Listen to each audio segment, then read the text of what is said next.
I'm your host, Ramnaresh Dwarika, welcoming you again to another program in the series, Addiction and Recovery. And just to remind you, this program is being recorded and will be posted on YouTube and Facebook at the end. And if you have questions or comments, you can register them on those sites and I will respond to them. And I also want to thank those people who have been sending in questions. Uh, as I know it's not always easy to get in live on the program. And this morning we have questions. I have some questions from Dave. And he asked, how do the 12 steps work? And do I have to follow them all? Well, Dave, that is a whole complete discussion. There's a whole book called The 12 Steps and 12 Traditions that is available at the General Service Board office of the Alcoholics Anonymous. And as I say that, let me give the number. I'll give it at the end of the program again. It is 357-8099. That is 357-8099. And the office is located at Rivulet Road near what used to be the BC factory in central Trinidad. And you can call or you can get information online as well as go there physically and get the book on the 12 steps. Generally, the 12 steps are a group of principles that are spiritual in nature, which, if practiced as a way of life, can expel the obsession to drink. Now, the people don't, at first, a lot of people drink because of curiosity and then move on to recreational drinking. But gradually, with time, especially people with that alcoholic predisposition, becomes dependent on alcohol to help them now to cope with life, to deal with their emotions. If they're happy, they have to drink. If they're sad, they have to drink. If they're depressed, if they're overwhelmed, if they're angry, and even to have a good time, they have to take a drink. So eventually they start becoming dependent. The 12 step really, as a group of principles, helps the person to at first admit and accept that they have a problem. Because in any fear of counseling and so on, once a person if they do not admit they have a problem, whether it be financial, whether it be health, whether it be alcoholism, once you do not admit or accept you have a problem, you're not going to be willing to do anything about it. So the first step for that matter, is that we admitted we were powerless over alcohol and that our lives had become unmanageable. And then the second step takes you to the point where you turn outward, because most alcoholics would have been trying with their own strength, because alcoholics are not stupid people. They would have tried every method known to them to manage and control their drinking or to stop sometimes when they realize it is really causing problems. And step two asks you to start looking outside. That requires a level of humility. And eventually, by turning outward, they get help by coming to AA. And at some point, I think I would want to do a full discussion of all the steps. But the steps, basically, what it does, as I've heard it said, first, the AA takes you out of the gutter, and then the steps in AA takes the gutter out of you. That is, it takes your first, it helps you to become honest. Secondly, it helps you to turn to a power greater than yourself, a God that you recognize and you become dependent on. And then it also helps you to look at yourself and make a true assessment of your strengths and your weaknesses. It helps you to clean house, that is, to get rid of those things that are your liabilities and to build on what are your strengths. Later on in the steps, it will teach, it shows a person, takes them to the point where they make amends and redress for harm that they would have done. And you reach to a point where, you stop making enemies around you and you start living in harmony with your family, with your relatives, with your colleagues, and so on, and your environment. And then finally, the steps take you to a point where you're introduced to meditation. And finally into public service, which really is the purpose, to my mind, of all of our lives. That is, to help others to become supporters of our community, and not only human beings, plants, animals, and all of that. So basically, that's just a bird's eye view of what the 12 steps does. Then he asked, a lot of people are mortally afraid of going to AA meetings because they do not know what happens there. But what happens in an AA meeting? People who have had a problem with alcoholism, they go to the AA meeting and they speak about what are some of the things that caused them to start using alcohol.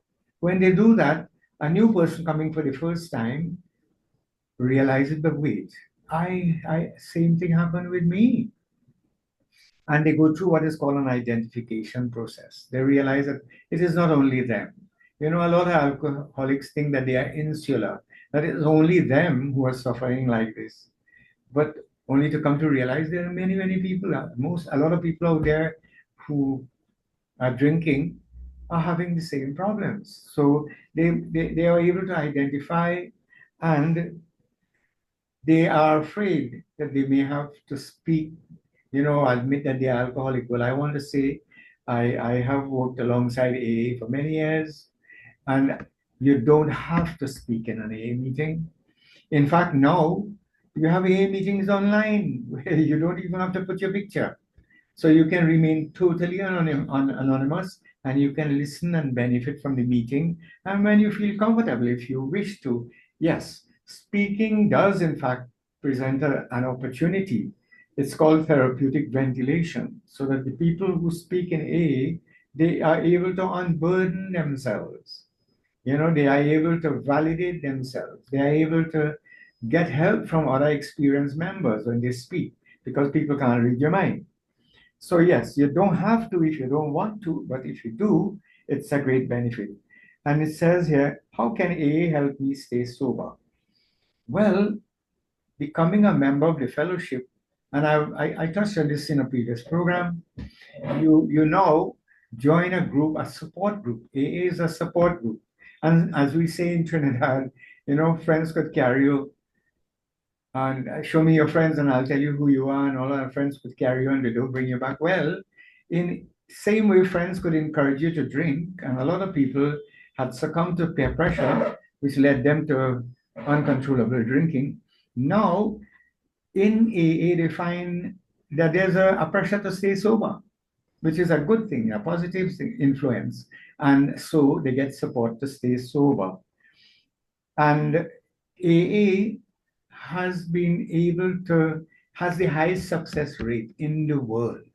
Among all intervention methods, this 12-step program that is offered by Alcoholics Anonymous and is now used by Narcotics Anonymous, Overeaters Anonymous, Sex and Love Addicts Anonymous, has been able to help more people all over the world than medicine and the church and every other thing put together.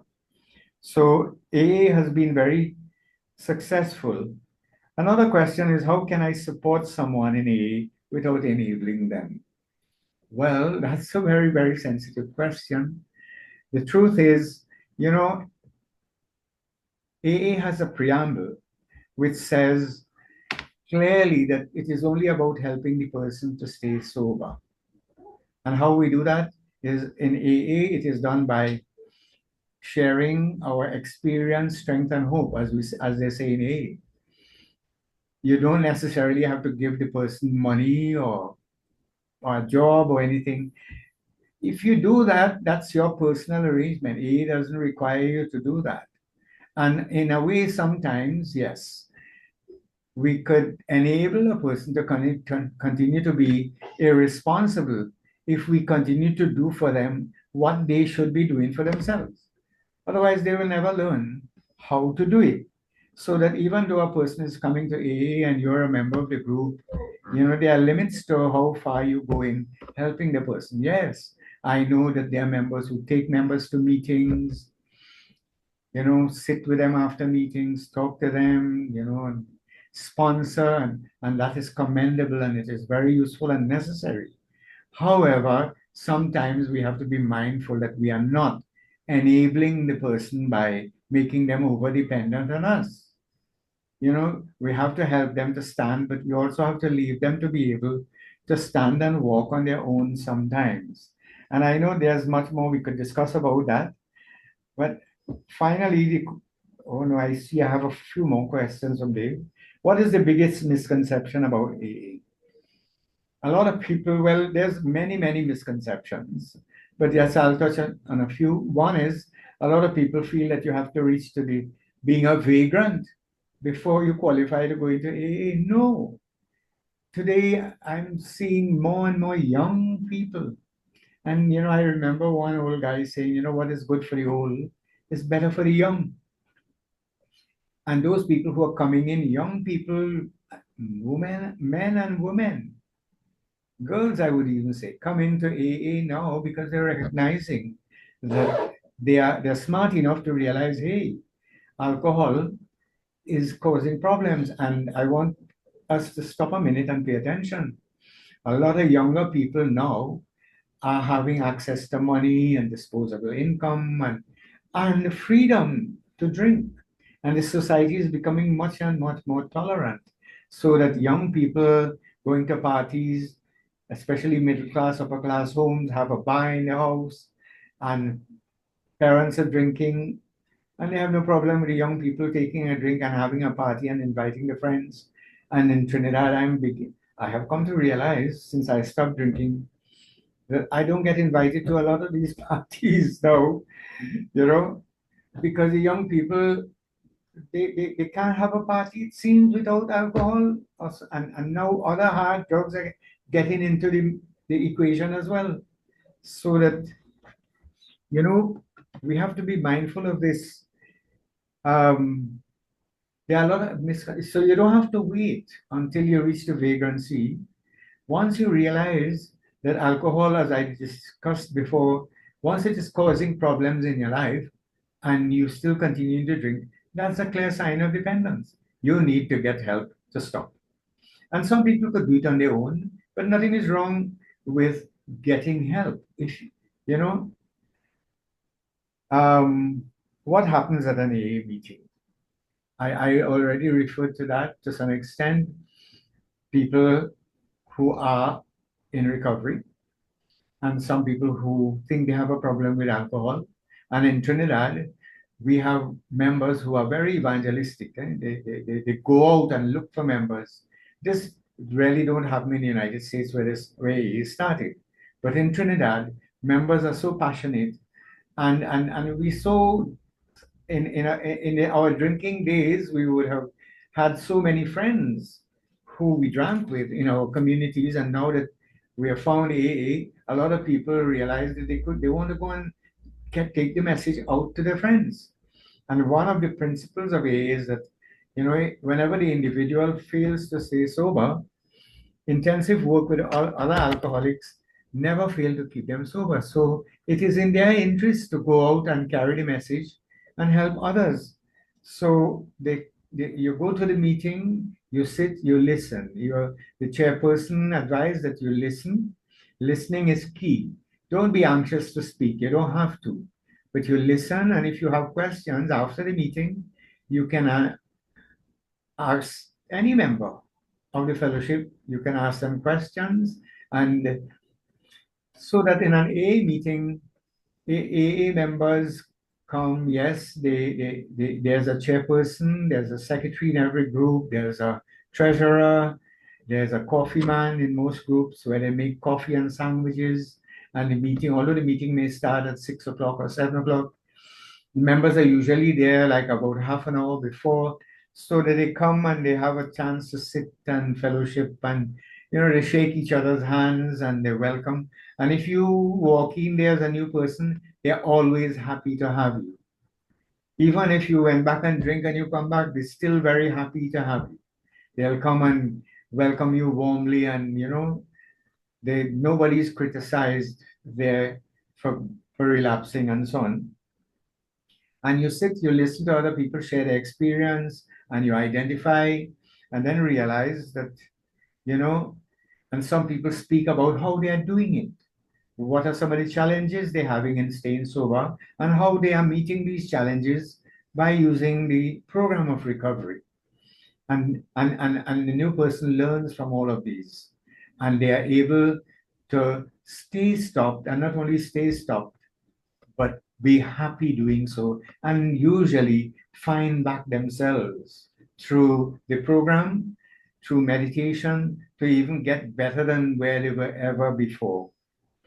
And of course, that's a whole discussion again as to what happens in AA. And finally, how does AA address mental health alongside sobriety? Very useful question. I discussed some of this on the past program about mental health and addiction, because it is called comorbidity. You will find that sometimes, in this case, it is difficult to say which came first, the chicken or the egg. Sometimes the alcoholism and the drug use could lead to mental health issues, and sometimes mental health issues can lead to the dependence on alcohol and drugs. You know, as I said earlier on, a lot of people start using it to help them to cope, and as a result, become dependent. So that,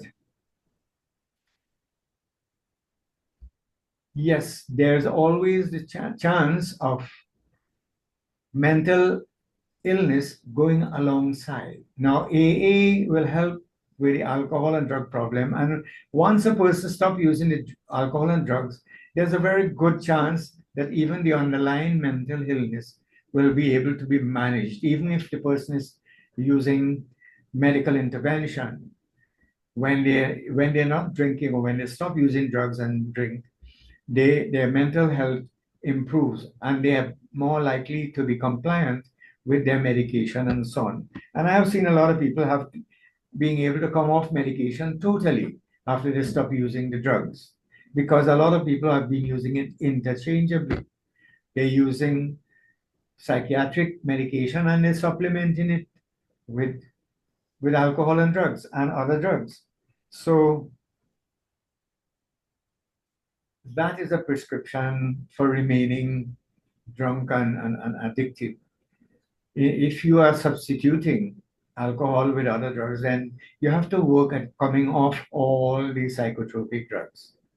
And that is a subject for another discussion. I want to go to some questions that were sent to me by Glenn. And he said, was or is there a need for AA? Well, of course. AA has proved to be the most successful in the world in terms of helping people with alcoholism and drug addiction, and is now found in almost 189 countries of the world. Now it is also online, so that, as I mentioned, going to AA, stopping drinking, if you have other conditions, once you're sober now, you will be able to deal with those in a more effective way. Whether they be health problems, whether they be mental health problems, whether they be relationship problems or financial problems or work-related issues, once you using drugs or alcohol, it will be exacerbated. It will become worse. But when you stop, you are better able to deal with it. So that, yes, we have seen more and more that even treatment facilities, when I worked at Cora, when I worked at St. Anne's, where I worked in other places in Jamaica and so on, most treatment facilities now encourage AA to come and have an input in their program. So at Cora, for instance, we would take all the clients on a Tuesday from the center to the meeting in Curragh. We'll have a bus and we'll take them there so they'll see and hear what an AA meeting looks like. And then we took them also on Thursdays to Tacarigua. And when we were not able to do that, now AA members are coming in and having a meeting on site. And I know AA members go to the prisons and to other institutions, because the world today recognizes the usefulness and the importance. In fact, in Trinidad and Tobago, the government has recognized the importance of Alcoholics Anonymous, so that people who are found to be having a problem with alcohol, who are breathalyzed and charged, the magistrates are now strongly suggesting members go, these uh, accused uh, persons go to Alcoholics Anonymous and bring accreditation from those groups to saying that they did attend so that it can be used in mitigation. So that AA has continued to impact positively on society to the extent in Trinidad, the government recognized Alcoholics Anonymous by giving a national award to the fellowship. Many years ago, I know that the government of Trinidad and Tobago gave a national award. You know, the National Council on Alcoholism, where I used to be president at one time, we recognize the importance of Alcoholics Anonymous, the work that they have done. I remember also Professor Berbrand, who was a foremost psychiatrist in the field of drug addiction in the Western Hemisphere, who written so many papers, who was one of the architects of having the breathalyzer passed in when he was a senator in the Senate in Trinidad and Tobago, always complimented Alcoholics Anonymous. In fact, he is reported to have brought one of the first AA books and donated it to the St. Mary's group in Port of Spain. And when he was director of the Caribbean Institute on Alcoholism and Drug Addiction, of which I was a resource person for many years, he always had AA meetings. AA members come and hold a meeting during the course of the institute so that participants, doctors, lawyers, nurses who work in the field, interface with alcoholics and drug addicts, will have a appreciation for the effectiveness and usefulness of Alcoholics Anonymous. And yes, in AA, literature is available freely to new people who come in. There are pamphlets that are very valuable information about understanding the nature and effects of alcoholism, what to do about it, where all the meetings are. There's a pamphlet called Who Me that will help you to determine whether you're an alcoholic or not. It also has a lot of information about the nature of alcoholism. It also has a list of all the meetings in Trinidad and Tobago and contact information that you can contact Alcoholics Anonymous if you want further information. And so that this morning, again, let me repeat it. You know, the number that you can reach AA in Trinidad is 357-8099, and the office is located on Rivulet Road. That is the road that is going from the highway to Point Lisas from the Presal roundabout. And it is on the left side when you nearly reach to the California roundabout. It's right on the left there. There's a big sign. And they have literature. And every group in Trinidad, there are groups in my community here in Felicity. There are 5 groups. There are groups in Endeavor, in Chaguanas, in Warrenville, in Central, in Port of Spain, everywhere. There's about 120 AA groups in Trinidad. And if you visited any one of those groups, you can get literature, which is usually given for free to visitors. Very, very useful literature. And this can help a person to determine whether they're an alcoholic. So ideal case is I know a lot of family members who have a relative or someone or a friend they think is an alcoholic, whose drinking is causing problems for them and the people around them. What I know a lot of people do, they get these pamphlets and they give it to them, or they put it in a place where they can get it. Some people put it in the toilet, not in the bowl, but so that a lot of alcoholics, when they go and sit in there, they'll take it up and they'll look at it. Of course, they'll come back fuming, who put this in there? But the important thing is to get the message to the alcoholic. Once he realizes that he has a problem and he knows where he can get help, someday, when, as we say in Trinidad and Tobago, water more than flour, he will pick up the pamphlet and make a call, or he'll let somebody know that, look, he know that there's hope and there's a place he can go. Because every alcoholic who reaches to the final stage, the chronic stage, every morning after a hangover, they are suffering. And secretly in their mind, they are wishing that they could stop. You know, they there's a saying, they're sick and tired of being sick and tired. And so that this is what this program is about, educating our public, letting you know that there is options available, there is hope out there. And if you have a problem, you can call me at 671-3040. You can text me at 768-5925, or you can call the radio station and get my contact number if you need further information as to where to get help. Yes, I too see people by appointment with alcoholism and drug addiction. I also an acupuncturist. I treat other conditions as well. As I say this, I want to thank the staff at Radio and TV Jagriti, the management, Mr. Vijay Maharaj as well, for providing this station, this service free of charge to the entire world, not only Trinidad and Tobago, because this program I get calls from as far as India, all over the world via the YouTube channel. People send comments and so on.